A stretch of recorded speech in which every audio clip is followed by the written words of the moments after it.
आपण बघताय एबीपी माझा आणि आता थेट जाणार आहोत ठाकरे गटाचे प्रमुख उद्धव ठाकरे बोलतायत.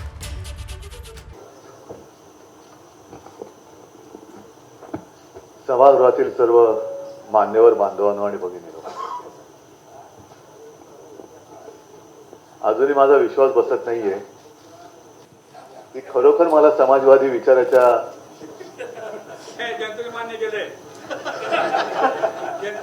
सगळ्या माझ्या बांधवांना आणि भगिनींनी मला कुटुंब प्रमुख मानलंय. कारण माझा जेव्हा पहिल्या कोणी तुमच्यापैकी उल्लेख केला, महाराष्ट्राचे माजी मुख्यमंत्री, मी कपिलला म्हटलं मुख्यमंत्री होतो तेव्हा लाडका होतो. कारण ती एक प्रथा पडलेली आहे, पॉइंट आहे, कोणी असला तरी राज्याचे लाडके मुख्यमंत्री. पण असं कोणी म्हणत नाही महाराष्ट्राचे लाडके माजी मुख्यमंत्री. पण मला मुख्यमंत्री माजी आजीचा समन्वय तुम्ही कुटुंब प्रमुख मानताय हे फार माझ्यासाठी महत्वाचं आहे. कारण शेवटी माझे कुटुंब माझी जबाबदारी ही एक आपल्या कोरोना काळातली एक टॅगलाईन होती. काही जण तुम्हाला माहिती आहे कोणाला काही बोलण्याची गरज नाही, घराणेशाहीवरती बोलतात, आणखीन काय बोलतात ते बोलू द्या. आज तुम्ही मला महात्मा फुलेंची पगडी आणि ती घोंगडी दिली. मी कपिलला म्हणत होतो मला ती कृपा करून घालू नका, मी हातात घेतो, नमस्कार करतो. कारण ती पगडी पेलवण्यासारखं डोकं असावं लागतं. ते जर का नसेल तर अशी रिकामी डोकी खूप आहेत की त्यांच्यावरती तुम्ही काही घातलं तरी फिट बसून जातं. आणि मग आपल्याला प्रश्न पडतो की टोपी खाली दडलंय काय. आहोत ते असे आहोत, सरळ सरळ उघड उघड जे काय आहोत तसं राहावं. कारण शिवसेना प्रमुख मला नेहमी सांगत होते की उद्धव एक लक्षात ठेव, केवळ आणि केवळ तू लोकांना आवडावा म्हणून कोणताही मुखवटा घालू नकोस. मी जसा आहे तसा आहे, एक तर स्वीकारा किंवा नकारा. आणि त्याच पद्धतीने मी पुढे जातोय. एक मोठी आश्चर्याची गोष्ट अशी की ज्याचा उल्लेख 21 पेक्षा जास्त वेळा झाला तो तुमच्यातल्या फुटीचा. आणि 21 वेळा म्हणजे 21 सगळे पक्ष हे माझ्या सोबत येण्यासाठी एकत्र आलेत, हे माझं खरंच मोठं भाग्य आहे. कारण जुने फोटो आहेत, मला ते जुना तो काळही आठवतो. साहजिकच आहे, माझा जन्म 1960 सालचा, म्हणजे तोपर्यंत संयुक्त महाराष्ट्राची चळवळ संपलेली होती. मुंबई महाराष्ट्राने मिळवलेली होती, मिळाली नाही, मिळवलेली होती. आणि मग एक एक एक एक मी नावं ऐकत होतो, आजोबांकडनं ऐकायचो, बाळासाहेबांकडनं ऐकायचो, त्याच्यामध्ये आचार्य आत्रे होतेच. विशेष म्हणजे सगळेच, म्हणजे एस एम जोशी असतील, अमर शेखनं माझ्या घरी बघितलेलं आहे, सेनापती बापटानं सुद्धा घरी आलेलं पाहिलेलं आहे. ही सगळी माणसं मोठी होती. हे सगळं आठवण्याचं कारण काय की माझ्या वाट्याला जो आला तो काळ होता तो आत्रे ठाकरेवादाचा होता. दुर्दैव होतं ते की एक काळ असा होता, माझे आजोबा आम्हाला सांगायचे की रात्री किती वाजले तरी माझे आजोबा आचार्य आत्रेंना बाबूराव म्हणायचे. आणि ते वाट बघत बसायचे, अरे बाबूरावचा फोन नाही आला अजून. मग तो फोन आल्यानंतर काय, हे माझ्या जन्माच्या आधीची गोष्ट आहे. मग ते झोपायचे. पण हा वाद चालू असताना शिवसेना प्रमुख मार्मिकमधलं व्यंगचित्र काढत होते, आजोबा लेख मार्मिकमधलं लिहित होते, समोरून आचार्य आत्रे मराठामधून लिहित होते. हा वाद चालला होता. पण कधीही आम्ही मुलं आजूबाजूला असताना किंवा घरामध्ये आचार्य आत्रे किती वाईट आहेत, तो कसा नालायक आहे, असं कुठेही कधी आमच्या समोर बोललं गेलेलं नाही. आमच्या समोर नेहमी आत्रे म्हणजे मोठीच व्यक्ती आहे. एस एम जोशी असतील, सगळ्यांबद्दल त्यांचं जे मोठं कर्तृत्व आहे त्या कर्तृत्वाला कधीही लहान ठरवण्याचा प्रयत्न नाही झाला. लढाई होत असते, विचारांची लढाई होते. आमची लढाई विचारांची होती, व्यक्तींची नव्हती. त्याच्यामुळे आपण आज परत एकत्र येऊ शकलो. अगदी जी.एल. रेड्डी असतील, तारा रेड्डी असतील, अहिल्याताई असतील, आता संजय तुम्ही उल्लेख केला, मृणालताई, हे सगळे आपण लढलो ना. म्हणजे आपणच त्यावेळेला त्यांना लाटणवाली बाई म्हणालो होतो, पाणीवाली बाई म्हणालो होतो. पण प्रत्येक जण आपापल्या ठिकाणी हा योग्य होता. आपले विचार कदाचित पटले नसतील, विचार वेगळे होते, वेगळे आहेत, वेगळे असायलाच पाहिजेत, पण उद्देश एक आहे. आज आपण सगळे एकत्र जमलेलो आहोत. सगळ्या जुन्या आठवणींना उजाळा आपण देतो. आठवणी आपल्या खूप चांगल्या आहेत, पण आठवणींना उजाळा देऊन जे आपलं अंधकारमय भविष्य दिसते त्याच्यात काय उजेड पडणार आहे का? त्याच्यात काय आपण उजेड पाडू शकणार आहोत का? कारण आता तो एक त्याला म्हणतो ना, एक टर्निंग पॉईंट आलेला आहे किंवा वळणावरती आपण उभे आहोत. आपण नेमकं जायचं कुठे? दरवेळेला समाजवादीने एक दिशा दाखवली, ठीक आहे. आता तुम्ही सांगितलं ना केडर है, अरे केडर है तो क्या डर आहे ना, मजबूत आहोत आपण. केडर जर असेल तर डर कशाचं? म्हणजे तर नाही तर डर कशाला, पण इकडे केडर असेल तर डर कशाला पाहिजे? कारण शेवटी नेते एक काही त्यांचं काय करायचं असतं ते करत असतात, पण कार्यकर्ता जो असतो तो खरा महत्वाचा असतो. म्हणून माझ्या शिवसेनेत सुद्धा आमच्याकडे, मी पक्षप्रमुख आहे, पण सगळ्यात माझ्या दृष्टीने महत्वाचं पद असेल तर ते आमचा गटप्रमुख आहे, जो खालच्यात खाली असतो त्याला कळतच नाही. पण एक दहीहंडी सारखा जर का तुम्ही विचार केला तर वरची हंडी फोडताना थरावर थर लागत जातात, तसे ते पदाधिकारी असतात. खालचा थर जर का बाजूला झाला तर हंडी फुटणार कशी? आणि तो कार्यकर्ता हा नाही विचार करा माझ्यावरती 4 थर लागतायत, ओझा आहे, हा वरती चढणारा हंडी फोडणार, त्याच्या तोंडाची बसकंदी पडणार, मग माझं काय होणार? नाही, त्याच्या वाट्याला कधीतरी आले तर त्या मडक्याचे खापरे पण पडत असतील अंगावरती, पण तर बोलतो नाही हंडी फोडायची म्हणजे फोडायची.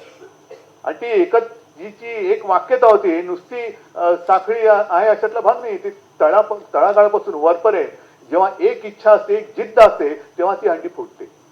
आणि तशी हंडी फोडायची ताकद आपल्यात आहे का? आपल्याला मुळात हंडी ती फोडायची का? दह्यासाठी नाही, पण जे दही चोरणारी लोक आहेत, ज्याचा उल्लेख डॉक्टर तुम्ही आता केला आहे ना, हे आता लोकांसमोर दिसायला लागलेले. आम्ही सुद्धा त्यांच्यापासून 25 वर्ष 30 वर्ष एकत्र होतो, दूर का झालो? कपिल, तुम्ही आता मला सांगितलं तो जो काही इतिहास तो मी काही घडवलेला नाही, मी फक्त वाचलाय, मी लिहिलेला पण नाहीये.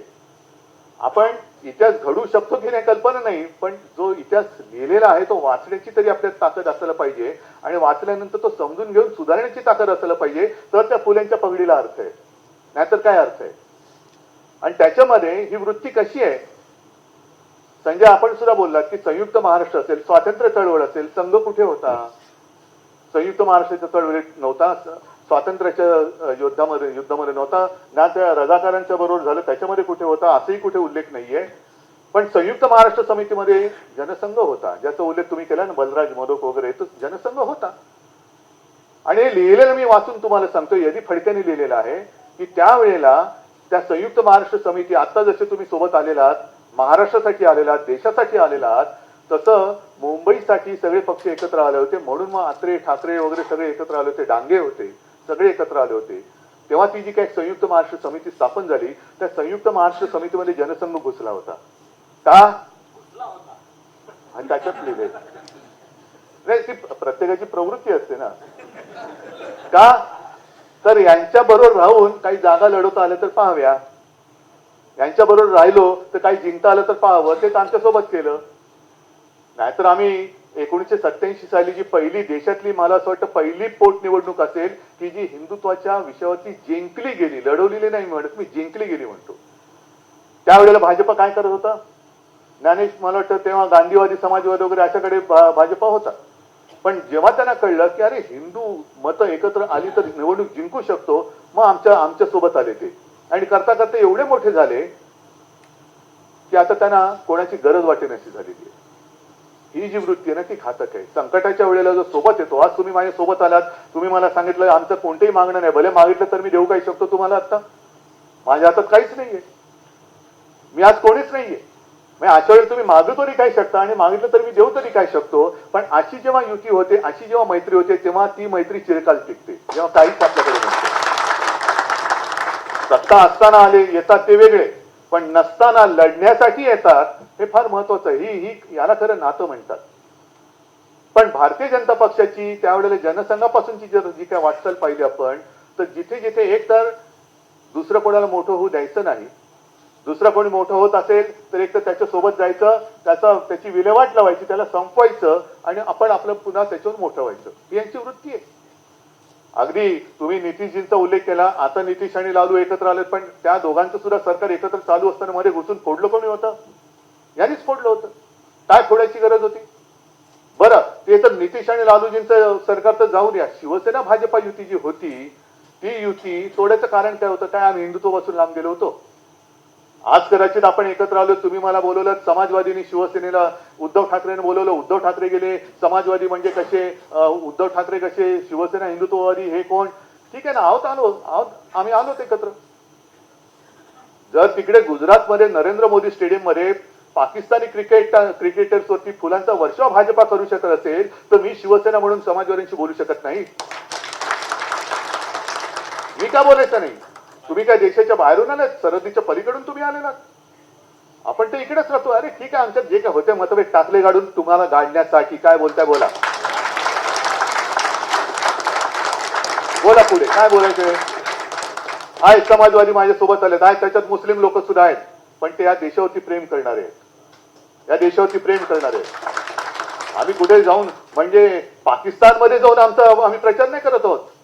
इथेच जे माझे लोक राहत आहेत, त्याच्यात अगदी मुसलमान असले तरी देखील ते देशावर प्रेम करतायत आणि ते सोबत आले या देशातली लोकशाही टिकवण्यासाठी, जिवंत ठेवण्यासाठी. तर तुमच्या पोटात दुखण्याचं कारण काय? कारण आता ज्या पद्धतीने आपण चाललेलो आहोत हे सगळ्यांना दिसायला लागलेले. फक्त आधी उडी कोण मारतोय? मारले आम्ही उडी, आम्ही मारले उडी. प्रवाहाच्या विरुद्ध पोहण्यासाठी उडी मारले. काय प्रवाहामध्ये जर काय असेल ताकद आम्हाला थांबून दाखवा. प्रवाह तर आम्ही थांबवूच, पण प्रवाहाला ताकद असेल तर आम्ही उलट पोहतोय, आम्हाला थांबून दाखवू. या जिद्दीने आम्ही उतरलेलो आहोत. कारण नुसतं काहीतरी पाहिजे म्हणून उतरलेलं नाहीये, तर महाराष्ट्राला काहीतरी विचाराची परंपरा आहे, कर्तृत्वाची परंपरा आहे. ही सगळी जी काय आपण नावं घेतो, ही नावं म्हणजे ज्या महात्मा फुलेंनी महिलांना शिकवण्यासाठी, अगदी सावित्रीबाई फुलेंनी स्वतःची शेंडमार धोंडमार सगळं काही सहन केलं, पण कुठे झुकले नाहीत. नाहीतर सगळे एकदा शेंडमार झाल्यानंतर, जसं आता टीका आता आले ना सोशल मीडिया, ट्रेंडिंग आणि ट्रोलिंग, जरा ट्रोल झाले. महात्मा फुले आणि सावित्रीबाई बसले असते, अरे बापरे आज आपल्याला काय म्हणतात ते टीका केले, ट्रोल केले, दिलं सोडून. नाही, शेंडमार झाल्यानंतर सुद्धा उभे राहिले. म्हणून आज मी म्हणेन देशाला दुसऱ्या महिला राष्ट्रपती लाभल्या. हा महात्मा फुलेंच्या त्या अथक प्रयत्नांचा विजय आहे, अथक प्रयत्नांचा विजय. आणि एवढी सगळी परंपरा असताना लढायचं कसं हे महाराष्ट्राला शिकवण्याची गरजच नाहीये, अजिबात गरज नाहीये. फक्त आपण जे काय अनुभव आपल्याला आलेत त्यातून आता शहाणं व्हायला पाहिजे. म्हणजे अगदी हा संयुक्त महाराष्ट्राचा काळ झाल्यानंतर मग आणीबाणीचा काळ, त्याच्यामध्ये सुद्धा तुम्ही सगळे लढला होतात. अगदी तेव्हा पु ल देशपांडे, दुर्गाबाई, इतर कोणत्याही पक्षाची संबंध नसलेली लोक ही प्रत्येक पातळीवरती जेव्हा त्याला विरोध होतो तेव्हा आपल्याला विजय मिळतो. पु ल देशपांडे उतरले होते मैदानात, दुर्गाबाई म्हणजे दुर्गाबाई तर दुर्गादेवीचं रूप धारण करूनच उतरल्या होत्या. आणि विशेष म्हणजे जे काय मला आठवतंय, चुकत असेल तर तुमच्यापैकी बुजुर्ग असतील त्यांनी मला बरोबर करावं, जनता पक्ष जिंकल्यानंतर विजयाच्या सभेच्या स्टेजवरती लोक गेले नव्हते. त्याने सांगितलं आमचं काम केलं, समाजाला जागा करायचं काम आम्ही केलं, आता तुम्ही जिंकलेला आहात, तुम्ही राज्य करा. त्याच्यानंतर 2.5 वर्ष झाली आणि मग जी काय तोडफोड झाली त्याच्यामध्ये बदनाम झाले ते लोहियावादी, तोडफोड तांबा पितळ, बरोबर आहे. पण त्याच बरोबरीने आणखीन एक पक्ष होता त्याच्यामध्ये, ज्याच्यामुळे वाद झाला, तो कोण होता? दुहेरी सदस्याचा प्रश्न झाला, तो कोण होता? जनसंघ. तो राहिला मागे आणि काय टीकेचे धनी झाला तुम्ही. त्याही वेळेला जनता पक्ष फोडण्यामध्ये दुहेरी सदस्याचा जो काही वाद झाला की त्यांनी त्यांची ती संघाची सदस्यत्व ठेवायचं आणि पण यांची पण ठेवायची, बाकीचे पक्ष म्हणाले असं आम्ही नाही ठेवलेलं, आम्ही फक्त एकच पक्ष सदस्य नेऊन केलेलं आहे, पण तुम्ही दुहेरी ठेवणार. त्यातनं सगळी फाटाफूट झाली. म्हणजे परत तेच कोणाचं चांगलं चाललंय तिकडे घुसायचं. विघ्न संतोषीपणा ज्याला म्हणतात तो याला म्हणतात विघ्न संतोषी. आम्हाला आनंद कसलाय, देशात सगळी बर्बाद झालेले देश, मारामार चाललेले आहेत, दंगली चाललेले आहेत, खून कारवाई आहेत, महागाई आहे, आनंद वाटतोय. ह्याला ही विघ्न संतोषी वृत्ती गाडण्यासाठी आज आपल्याला एकत्र यायला पाहिजे. डॉक्टर, आपण माझा उल्लेख केला करोनाच्या काळामध्ये. मी काय केलं करोनामध्ये? मी फक्त सांगत गेलो. तसंच आज सुद्धा मी सांगायचं काम करतोय. पण तेव्हा जर का तुम्ही आणि जनतेने मी सांगितलेलं ऐकलं नसतं तर काय झालं असतं, हा एक महत्वाचा प्रश्न होता. मी काय सांगत होतो? मास्क घाला, हात धुवा आणि अंतर ठेवा. आज सुद्धा तेच सांगतोय, थोडं अंतरच ठेवा, अंतर ठेवा. कारण आता हे तोंडाला पट्टी लावायला लागले, आपण मास्क घालायची गरजच नाही, तेच पट्टी लावतायत. पत्रकारांना सुद्धा ज्या पद्धतीने धाडी टाकल्या जातात, ज्या पद्धतीने त्यांचे सगळे लॅपटॉप, फोन बिन सगळे जप्त करून त्यांच्या मागे एक चौकशीचं शुल्क कष्ट लावले जाते, जप्त केले जाते. म्हणजे तरुणासाठी आपण मास्क लावत होतो, हे आता विरोधकांच्या तोंडाला मास्क लावत आहेत. मग यांच्यापासून दोन हात न धुता मागे लागलं तरी चालेल, पण 2 हात लांब राहायला पाहिजे हे मी सांगतोय, हे तुम्ही लोकांना सांगायला पाहिजे. तुम्ही सांगायला पाहिजे. तुम्ही सगळे आलेलं तुमचं तुम्ही म्हणता ना केडर आहे, हे केडरच आपल्याला पाहिजे. कारण मी एक शिवसेनेला कार्यक्रम दिलेला आहे. मला असं वाटतं तो तुम्ही सुद्धा तुमच्या नेटवर्क मधून केला पाहिजे, गावोगावी खेडोपाडी. मी काय कार्यक्रम दिला 2014 साली जेव्हा मोदीजी जिंकले तेव्हा एक वाक्प्रचार हे झाला होता, अरे त्याच्यामुळे ते जिंकले. कोणता प्रकार होता तो? चाय पे चर्चा, बरोबर ना. आता मी काय त्यांचा कधी चहा पण प्यायलो नाही. हा चर्चा केली होती, पण त्या चर्चेचं त्यांनी काय नंतर वाटोळं केलं. त्याच्यामुळे चाय पण नाही आणि चर्चा पण नाही. तर ते सोडा, पण चाय पे चर्चा त्यांनी केली होती. आता मी शिवसेनेला कार्यक्रम दिलेले, होऊन जाऊ दे चर्चा, होऊन जाऊ दे चर्चा. म्हणजे काय की आता 9.5 वर्ष जवळपास झाली. देशाच्या आयुष्यातली 10 वर्ष, देशाच्या आयुष्यातली 10 वर्ष ही फार मोठी असतात. आम्हाला तर काय इनमीन 3 पण वर्ष नव्हती मिळाली. 2.5 वर्षामध्ये 2 वर्ष तर त्या कोरोनाने खाल्ली. उरलेले 3-4 महिने माझ्या ऑपरेशनने खाल्ले. तरी सुद्धा तुम्ही मला कुटुंब प्रमुख मानता. मग आता जर काही 2.5 वर्ष मला मिळाली असती तर नक्कीच मी आपला महाराष्ट्र नेला असता आणखीन पुढे. पण 10 वर्ष आपल्या देशातली ही त्यांना दिल्यानंतर मला लोकांना म्हणजे सगळ्यांना तुमच्या माध्यमातून सुद्धा हेच सांगायचंय की तुम्हाला आता शाहरुख खानने पिक्चर काढला पठाण. पठाण तुम्ही नेता निवडताना सुद्धा विचार करून निवडा. जवान नाही, जवान सॉरी, जवान, पठाण नाही, जवान. नाही काही जास्त मी पिक्चर बघत नाही, थोडं लांबच राहतो. पण हा जवान मुद्दाहून बघितला होता, जवान. तर नेता निवडताना सुद्धा तुम्ही विचारपूर्वक करा. कारण मत देतो आपण, ते ईव्हीएमचा वगैरे घोटाळ्याच्या नंतर, पण निदान आपण तिकडे जाऊन तासनतास रांगेत उभं राहून पाणी बिणी काही नसताना सुद्धा उभं राहून मतदानाचं कर्तव्य करतो. पण मत कोणाला देतोय हे जर नीट विचार करून नाही दिलं तर नंतर मग काय डोळे उघडे असले काय बंद झाले तरी काय फरक पडणार नाहीये. आणि मधल्या काळामध्ये मला वाटतं 1-2 महिन्यापूर्वी मी एक बातमी वाचली की एक कोणतरी आपल्या इथलाच नागरिक आहे महाराष्ट्रातला, त्यांनी स्वतःचं बोटच कापून टाकलं. का? तर ज्या बोटाने मी भाजपला मतदान केलं ते बोटच मला नको, एवढा तिरस्कार त्याच्या मनात आला. कारण त्याचं भ्रमनिरास झालं. भ्रमनिरास काय मी करून बसलो, कोणाच्या हातामध्ये मी माझं नाही तर माझ्या देशाचं भविष्य दिलं. आपण केवळ मतदान करतो ते आपल्याला कोणतरी आवडतं म्हणून नाही, तर एक विचार करा, मी माझं नाही माझ्या देशाचं भवितव्य त्यांच्या हातामध्ये देतोय. आज सुद्धा शशांक तुम्ही जे बोललात सगळं कंत्राटी पद्धत आली, ही पद्धत आली, काढा ना. 10 वर्षापूर्वी काय होतं, मग ते मोदीजींचीच भाषणं येतील. गैस सिलेंडर, पेट्रोल के दाम नीचे गए कि ऊपर गए, रुपया नीचे गए कि ऊपर गया. आजही मला आठवतं प्रमोद महाजनांचा एक खूप पूर्वी कधीतरी इंटरव्ह्यू पाहिला होता किंवा त्यांनी ते भाषण ऐकलं होतं. त्यांना विचारलं होतं तुमचं भारताच्या भवितव्याबद्दल काय स्वप्न आहे, आणि त्यांनी सांगितलं की माझं स्वप्न एकच आहे की रुपया आणि डॉलर हे बरोबरीत आले पाहिजे. रुपया आणि डॉलर. मग 2014 साली डॉलरचा भाव काय होता जेव्हा एवढी बोंबाबोंब झाली? 45 असेल किंवा काय असेल, तो सर्च मारलं तर मिळेल. आणि आज काय झालेलं आहे? 85. म्हणजे दुपटीपेक्षा जास्त झाला, जवळपास दुप्पट, त्याच्याहून जास्त.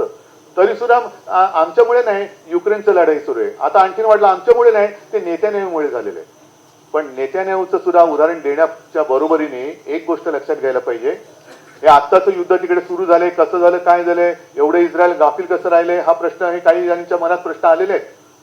पण त्याआधी नेत्यानेहूंच्या विरुद्ध सुद्धा लाखो लोक इस्रायल मधली त्यांच्या विरुद्ध रस्त्यावरती उतरली, हे आपण लक्षात घेतलं पाहिजे. म्हणजे नेता किती मोठा असला तरी जर पटत नसेल का, ते सुद्धा तुमच्या लक्षात असेल की न्यायालयाने दिलेल्या निर्णयाच्या विरुद्ध काही करण्याचा अधिकार ते सरकारकडे त्यांनी घेतला, म्हणून त्याच्या विरुद्ध लोक रस्त्यावरती उतरली. याला म्हणतात लोकशाही. आपण नुसतं बचावात्मक राहायचं, काय करणार तर काहीच करू नका.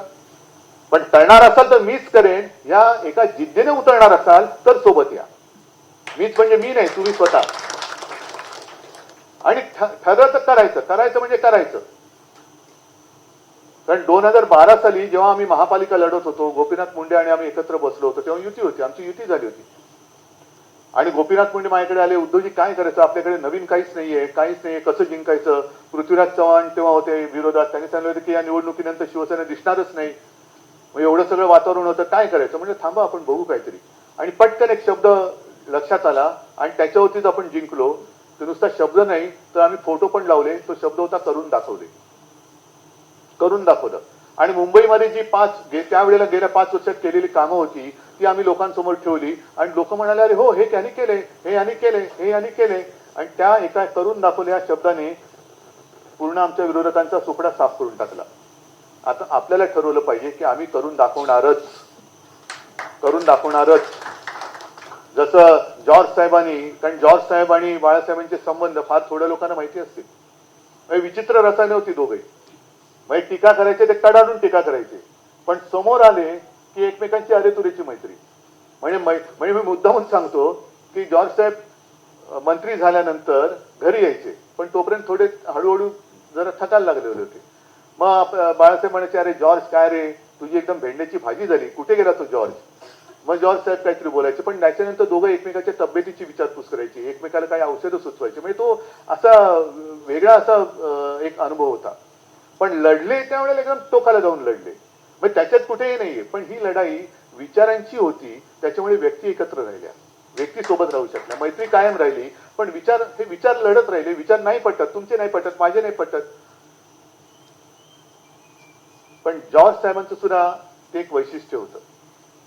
आणि त्यांनी सुरुवातीची जी एक निवडणूक लढली होती, सखा पाटील दिग्गज, मला वाटतं मुंबईची तेव्हा 3 वेळा महापौर पद गाजवणारे घोषवणारे ते एकमेव होते. अगदी म्हणजे त्यांचं काय ते उभे राहिल्यानंतर समोर जो उभा राहील त्याचं डिपॉझिट जाईलच अशी परिस्थिती होती.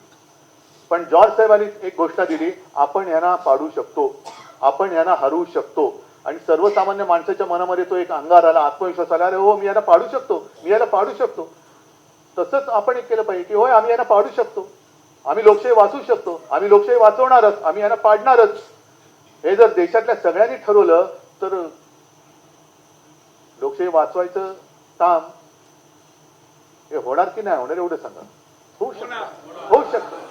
आणि म्हणून मी आज जास्त तुमच्यासमोर काय बोलत नाही, कारण एकदा बोलायला लागलं का जुन्या आठवणी येतील, नवीन आणखीन काहीतरी येईल.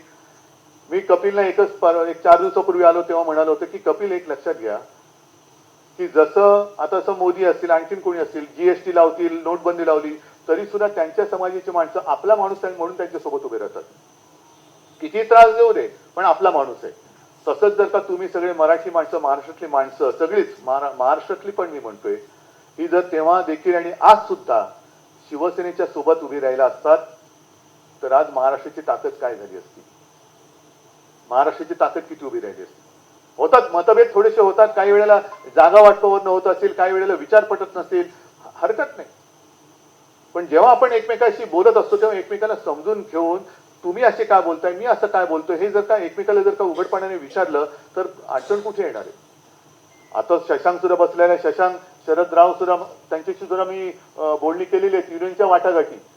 आता त्यांच्याबद्दल तुम्हाला माझ्यापेक्षा तुम्हाला जास्त माहिती आहे कसे रावसाहेब कसे होते.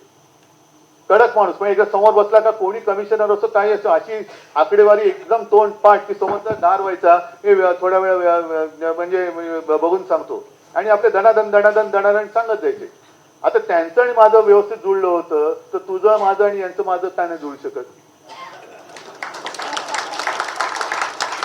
आपण आमचं का जुळलं होतं, कारण आमच्या दोघांचा उद्देश एकच होता, कामगारांचं हित. हा आमच्या दोघांमधला एक समान धागा होता, कामगारांचं हित. म्हणजे त्यांचं जे काय म्हणणं होतं ते मी समजून घेत होतो. माझं काय एक तेव्हा महापालिका आमच्याकडे होती, आता परत येणार आहे, पण महापालिका होती, अडचण काय होती हे मी त्यांना सांगायचो आणि मग मधला मार्ग आम्ही काढत होतो. हे मधले मार्ग निघतात. अगदीच टोकाचा मार्ग एकमेव टोकाचा मार्ग असतो अशातला नाही, मधला मार्ग पण असतो. आपण मधल्या मार्गाने जायचा प्रयत्न करूया ना, मधल्या मार्गाने जाऊया. पण आज देशासमोर जे एक संपूर्ण अंधार लोकांना, आता तेव्हा आणीबाणीच्या वेळेला एक होते जयप्रकाश नारायण, अंधेरे में एक प्रकाश, बरोबर ना, अंधेरे में एक प्रकाश, जयप्रकाश. आता आपल्याला सगळ्यांनाच प्रकाशित व्हावं लागेल, सगळ्यांनाच. कारण त्या त्या काळातली ती लोक काहीतरी आपल्याला देऊन गेली, ते नुसतं जर का वाचत बसलो आणि कपाटात ठेवून दिलं तर रद्दीवाल्याचं भलं होईल, आपलं भलं नाही होणार. रद्दीवाल्याला काही नुसते पुस्तकं ठेवून करणार काय, देऊन टाका रद्दीवाल्याला. पण त्या पुस्तकामध्ये सुद्धा जे काही लिहिलेलं आहे ते नुसतं लिहिलेलं नाहीये, जे घडलं होतं ते लिहिले. त्या घडलेल्यापासून जर आपण काही स्फूर्ती घेणार असू तर आणि तरच मला असं वाटतं ह्या सगळ्याचा उपयोग होईल. असो कपिलजी, मी तुम्हाला खास धन्यवाद देतो, कारण तुम्ही ही सगळी मोठी जबाबदारी उचललीत आणि पेलून दाखवलीत.